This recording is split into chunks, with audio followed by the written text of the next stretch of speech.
The Vice President, Professor Osinbajo, headed east to Abakaliki, the Ebonyi state capital, to inaugurate some landmark projects under the Ebonyi-led administration, where he highlights the need for subnationals to collaborate with the federal government to advance recovery and development.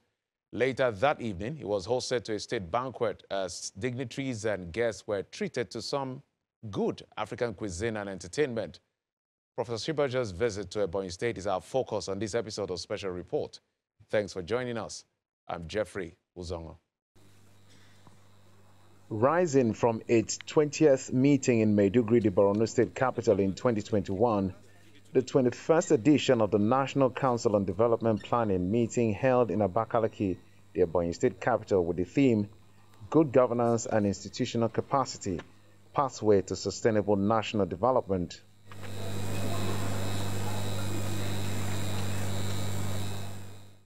It was a gathering of commissioners and permanent secretaries of economic planning at the subnational levels, including critical stakeholders for brainstorming and plans formulation with the aim to proposing policy options that will enhance the economy. Go for cultural display, and I would like to, with all respect, invite the Ebonyi State Council for... Here at the Executive Council chambers of the Ebonyi State Government House guest trickling for the event. The Vice President, Professor Osinbajo, is in Ebonyi State to witness the event and also inaugurate some projects completed by the David Umahi administration.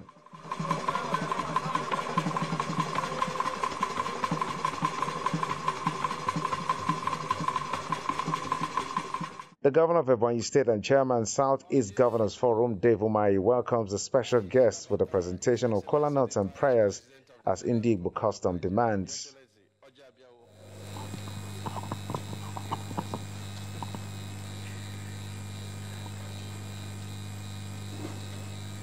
Thank you very much. Yes, sir. Yes, sir. Yes, sir. In a virtual welcome address, the Minister of Finance, Budget and National Planning, Zainab Ahmed, explains that a well-planned economy can only strive with good governance and accountability. You will agree with me that the only solution to our numerous challenges are to strengthen our institutions over and above personalities and deliver good governance to our people. As you are aware, the theme of this year's meeting, which is Good Governance and Institutional Capacity, Pathways to Sustainable National Development, has been carefully crafted to reflect the essence of good governance in providing the dividends of democracy to our people, as well as to improve their standard of living. The implementation of the Medium-Term National Development Plan 2021 to 2025 has entered the second year with policies, programs, and projects of ministries, departments, and agencies derived from the plan. The vision of the plan is to unlock the full potential of public-private partnership and social sectors and enhance industrialization, sustainably improving Nigeria's inclusive but holistic development competitiveness. Your Excellencies, ladies and gentlemen, you will agree with me that the cheering news to many Nigerians is not just about planned and well-articulated strategies and targets. It's rather about the consistency of this administration in the execution of programs and projects initiated even by past administrations to ensure that implementation benefits the citizens of our country. To this end, it is pertinent to note that the federal government is enjoining all states to align their state's medium-term plan to the national aspirations and work collaboratively with the private sector as much is expected from them in terms of investments. Before I conclude, let me state that we need to be more conscious and committed to our responsibilities as leaders, such that the gap between the leaders and the led are narrowed or even closed. My call is that for all Nigerian politicians and religious organizations and all groups to join hands together so that we can work together as one. We must also shun negativities and focus on how best we can contribute to creating a new Nigeria where every citizen will have equal opportunities as well as realize their full potentials. In his presentation on the achievement of his administration, Governor Dave Umahi highlights the danger of removing fuel subsidy, while also stating that the impact of the summit on national development cannot be overemphasized. Before I read this short address, let me say one or two things about, certain, issues of national, focus. I feel so sad when there is a debate about VAT. All over the nation of this world, VAT is collected by the central government. And I don't know why everything in this country is politicized. If you say that the local government is a third tier of government, which means that they are empowered by law to collect VAT, going by the argument going on, then the state will collect VAT, then the federal government. So if goods are produced in one particular local government, and then they have to now get to the state. So local government will collect VAT, state will collect VAT, and if we move down to Enugu, there will be another set of VAT collection. It gets down to Kogi and so on and so forth. So it's an invitation to anarchy. We've been to other countries and we find out that VAT in particular is different from state tax. Is being centrally collected. So we encourage, the lawmakers to revisit this issue so that VAT will definitely go into the exclusive list. And I was told, of course, I read Mr. President, what he said, the Financial Act of 2010, made it mandatory that the federal government will collect VAT. So I encourage this. And even some of the states that are not supporting this will be badly affected if this thing happens. And let's not forget that the chain is as strong as the weakest link. And some of the developed states, were developed in the past with the resources of the entire federation. Let's not forget that. So that some of us that are struggling out of our own sweat should be encouraged. The issue of subsidy or insubsidy is also another thing that calls for, collective patriotism, because it is biting everybody. And I want to commend the Committee of Governors working with His Excellency, the Vice President. And I think that what he beautifully put forward, which is to put the palliatives ahead of any kind of discussion or removal, like he proposed in our committee, the issue of developing gas, vehicles, converting some of our filling stations to gas stations, and of course some palliatives.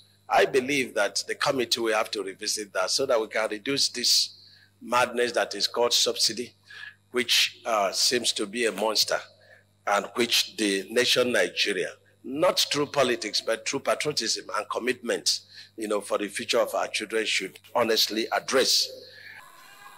Guests were treated to performances by the state troupe from the Council for Arts and Culture.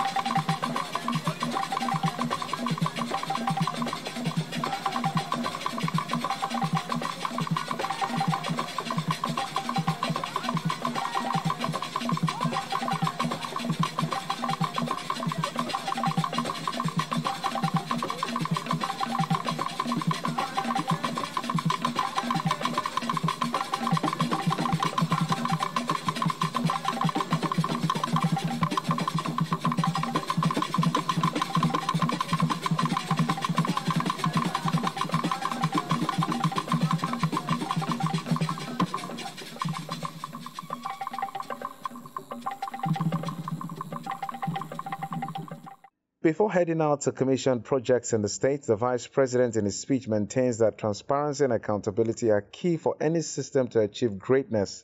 It commends the outlook of the annual meeting, which engenders collaboration at the state and federal levels for development and good governance. Ambassador Dr. Yemi Dikpeolu. The strategic objectives of the National Development Plan include establishing a strong foundation for a diversified economy, investing in critical infrastructure, enabling human capital development, and improving governance and strengthening security, all of which will certainly contribute to achieving our national development aspirations. The contents of the plan are as important as the process by which it was developed, and I find the extensive deliberations and contributions to to fashioning a medium-term blueprint, quite impressive and commendable. A lot of work was done in consulting practically all shades of opinion and all tiers of government and non-governmental organizations and groups. But the implementation of the plan is the crux of the matter. The implementation of the plan is the crux of the matter. And this speaks to the relevance of the theme of this meeting, good governance and institutional capacity, pathways to sustainable national development. A question that I am sure many of us ask ourselves, especially as planners, is why countries with huge natural and human resources, such as ours, still develop slowly, rate poorly on many human development indices, and have greater levels of poverty than other less endowed societies. Why, for example, do countries with no resources at all, the likes of Japan, South Korea, Singapore, why do they still perform better than the resource-rich countries of the world? I think the sum and substance of most studies that have been conducted on this subject show that it is the lack of good governance and weak institutional capacity in the poorer and less performing economies that largely account for the difference between the poor and the rich countries. In other words, the way that public institutions and agencies perform public affairs and manage public resources, and also how they manage the participation of citizens and ensure equity and the rule of law, are what makes the difference between the poor and the rich, the performing and the non-performing economies. How public institutions function is, of course, largely determined by institutional capacity. And I think this is an important point. How public institutions function, how they deliver their services, is determined by institutional capacity. But this is not merely having a well-educated and well-motivated workforce, but systems that are and can enforce transparency and accountability. So it's not just about having an educated workforce or a well-motivated workforce. We must have systems that can deliver on transparency and deliver on accountability. So even where a country has all the natural resources in every local government and a reasonably well-educated workforce, willing and able foreign and local investors, the economy can still fail, social services can still be poorly delivered, and there may be no jobs, and extreme poverty can prevail. Why? Because if the system of collection of taxes, for example, is weak, and most people do not pay taxes, or the processes for getting government approvals of any kind is cumbersome, and if most public servants want to make money from bribes or thank yous received from those seeking government approvals, or investors find it difficult to get land approvals, building permits to build factories or plants, or the administration of justice system is so slow that plaintiffs can be thwarted just by delays, and law enforcement is weak or capricious and arbitrary, where accountability is weak or non-existent, and poor performance or misconduct has no real consequences, then poor performance becomes systemic. So the result of poor governance is that the delivery of public goods is ineffective.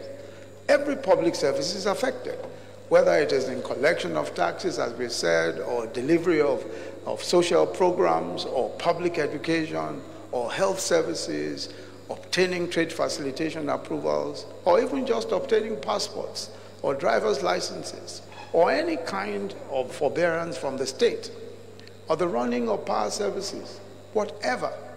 Poor governance and institutional capacity mean a weak economy. After presentations and remarks, the guests head out to the Government House chapel built by the Dave Umahi administration, where Professor Yemi Osinbajo commissioned a place of worship. Of all of those who will use it, and for the glory and the kingdom of God, for the benefit of mankind. In Jesus' mighty name.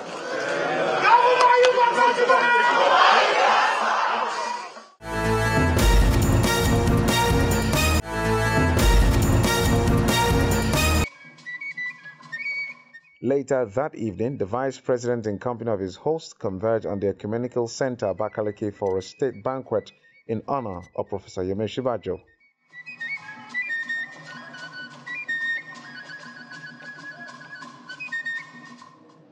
Ebonyi kwenu, Ebonyi kwenu, Ebonyi jokwa,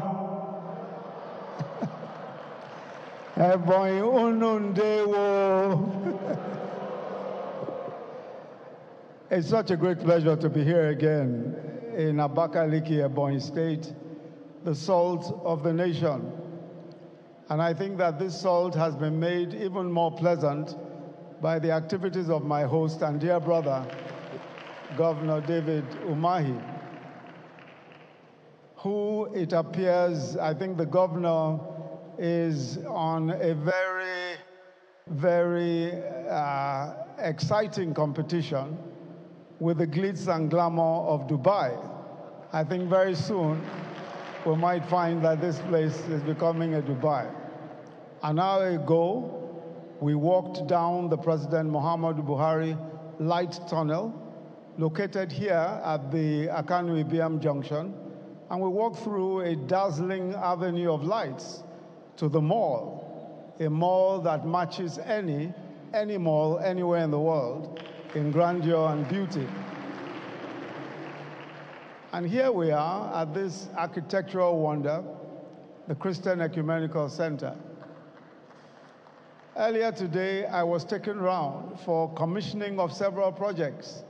The Abakaliki-Enugu Expressway, Isheke, the Isheke Mile 50 dualized concrete road, the Mami Timber Shade Concrete Road, the new Government House Chapel, the Oposi Uburu dualized concrete road, the St. Joseph Twin Flyover Bridge at Onwofukuru, the Senator Dr. Sam Egu Twin Flyover at Ezangbo, the St. Margaret Umahi International Market, the Christian Ecumenical Center where we are, and as I said earlier, we walk through the shopping mall. Tomorrow, my day starts very early, 8 a.m., and I'm heading for the commissioning of the King David University of Medical Sciences. And I'm told that we'll be inspecting a few industrial clusters. And as you heard, the governor has just threatened that he could keep me here for 1 month, commissioning 5 projects a day, and we still would not be able to exhaust the number of projects. Well, since I have no desire to give up my job yet, I have told him that I will take up that challenge on another visit on another occasion. I'd like to thank the government and people of Ebonyi State for their hospitality and warmth, and in particular my dear brother, His Excellency Governor David Umahi, for his kindness and his unfailing courtesies at all times. This is always such a pleasure to come to Ebonyi State, and I think that this is a place, as we had said earlier in the day, that very soon will become the tourism capital of our great country, and we look forward to that. It was not a night of long speeches as they were treated to great Nigerian cuisine and entertainment.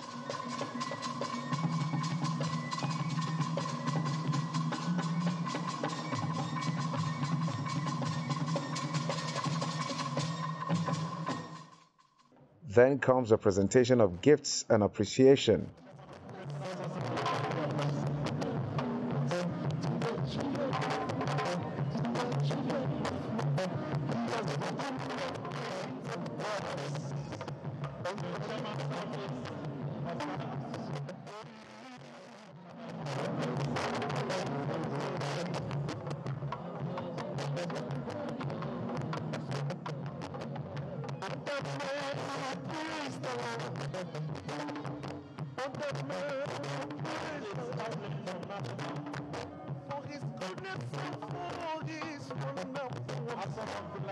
children of men, to the children of men.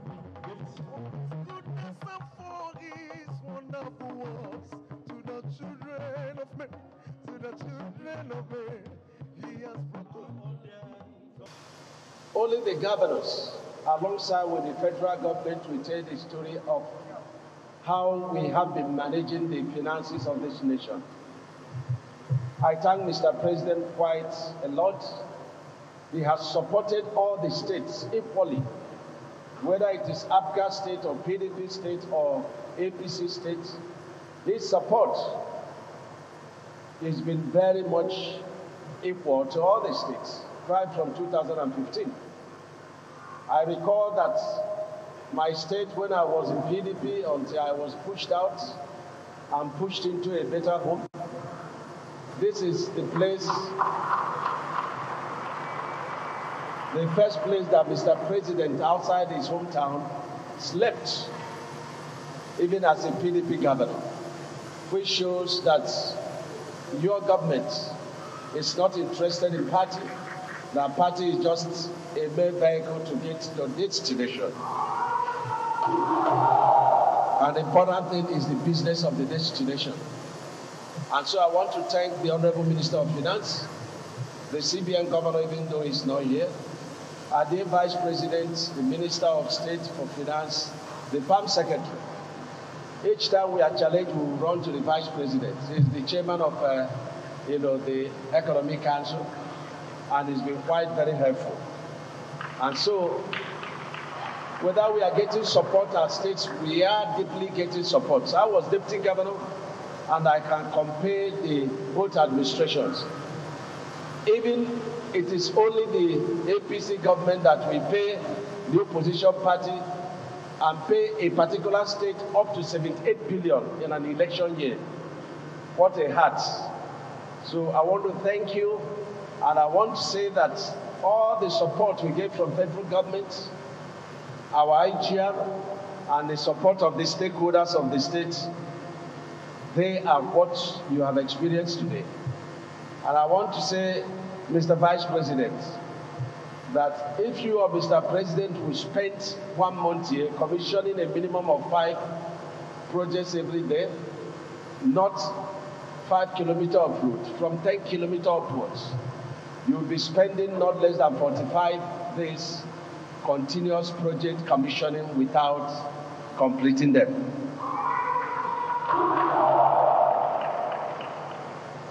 And we want to say that we are grateful to God. It's not by our power, it's not by our might. These things are the miracles of God, and for this we are grateful to Him. Some of the landmark projects under the Dave Umahi administration includes the Muhammadu Buhari Glass Tunnel located at the heart of Ebonyi State capital. According to the state government, the tunnel is the first of its kind in design and quality in Nigeria and the longest glass tunnel within Africa. There is also the Senator Sam Egu flyover bridge, which commenced in October 2019. The 6-span flyover with 18.4 meters on Ezambo Junction was completed 2 years after. Road users and residents of communities in Ezilo, Iyonu can now heave a sigh of relief with the dualization of a 3.6-kilometer Abakaliki-Enugu expressway with about 3-meter thickness for smooth traffic movement of people for the ease of movement of goods and commuters. Through direct labor, Mile 5 Ishieke Road was also constructed by the Ebonyi State government with rigid pavement, just to mention a few amongst other projects successfully executed by the Dave Umahi administration. Though small in size, the magnitude of completed projects in the state draws attention to the developmental strides of the present administration led by Dave Umahi. However, the state government is making effort to reposition Ebonyi to become an industrial hub and do away with its civil service dependent status in the nearest future. And that's it on this episode of the program. Thanks for your time and, of course, your usual company. I'm Jeffrey Uzongo.